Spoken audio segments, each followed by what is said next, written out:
दोस्तों, ये कहानी है बिहार के एक गांव की जिसमें विजय नाम का लड़का रहा करता था। बचपन से ही पढ़ाई में होशियार विजय अपने मम्मी पापा की आखिरी उम्मीद था। विजय के दादा ने अपने समय में बहुत कर्ज ले लिया था जिसको चुकाने में पापा की पूरी जिंदगी मजदूरी में निकल गई। उनके पास थोड़ी सी जमीन थी जिससे उनका गुजरा हो रहा था। पापा की तबीयत मजदूरी करने से खराब रहती थी, पर पापा विजय को इस बात का एहसास नहीं होने देते थे। विजय को पढ़ाई में इतना होशियार देखकर उसके मम्मी पापा ने हर वह काम किया जिससे वह विजय को पढ़ा पाए। विजय की कॉलेज की पढ़ाई खत्म हो गई थी और वह एक छोटी सी नौकरी करने लगा जिससे उसका खर्चा निकल जाता और साथ में वह कलेक्टर बनने की तैयारी भी कर रहा था। विजय अपने वक्त का एक मिनट भी फालतू नहीं गुजारता। लगातार 2 साल तक विजय पास नहीं हो पाया। उसके बाद भी उसके पिता ने अपना घर और जमीन गिरवी रखकर विजय को आईएएस की कोचिंग ज्वाइन करवाई और उसकी नौकरी भी छुड़वा दी और केवल पढ़ाई करने को कहा। विजय के पापा हमेशा उससे कहा करते, बेटा खेत और घर दोबारा आ जाएंगे पर कलेक्टर दोबारा नहीं बन सकते। आज पूरे साल पढ़ाई करने के बाद विजय का रिजल्ट आ गया जिसमें वह अच्छे नंबरों से निकल गया था। आज उसके पिता से ज्यादा खुश कोई नहीं था। ऐसा लग रहा था जैसे विजय का सपना पूरा होने वाला है, पर भगवान को कुछ और ही मंजूर था। विजय का कल इंटरव्यू था और सुबह से उसके पापा की तबीयत खराब थी। विजय के पापा उसकी मां से बार बार कह रहे थे कि विजय को मत बताना, और उस दिन देर रात उनकी मौत हो गई।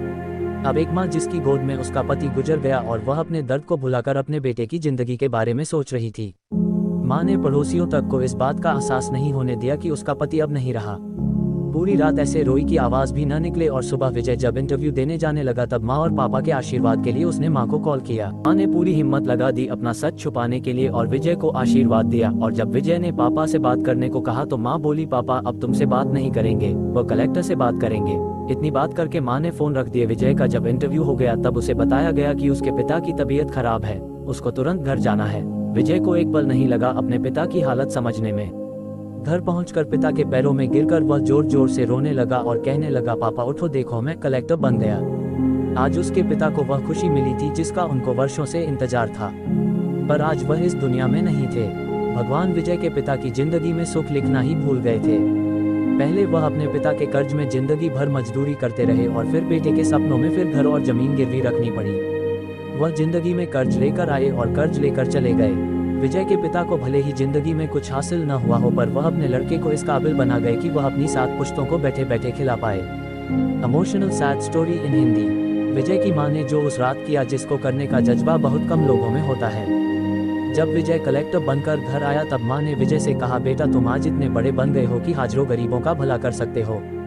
जब भी तुम्हारे सामने कोई गरीब मदद मांगने आए तो अपने पिता और मेरे बारे में सोचना। मैं तुम्हारे बराबर पढ़ी लिखी और समझदार तो नहीं हूँ, पर इतना जरूर जानती हूँ गरीब आदमी की बहुत मजबूरी होती है। तुम कभी किसी का बुरा मत करना। शिक्षा। दोस्तों, इस कहानी से हमें ये शिक्षा मिलती है कि वक्त कितना भी खराब हो हम उसे बदल जरूर सकते हैं।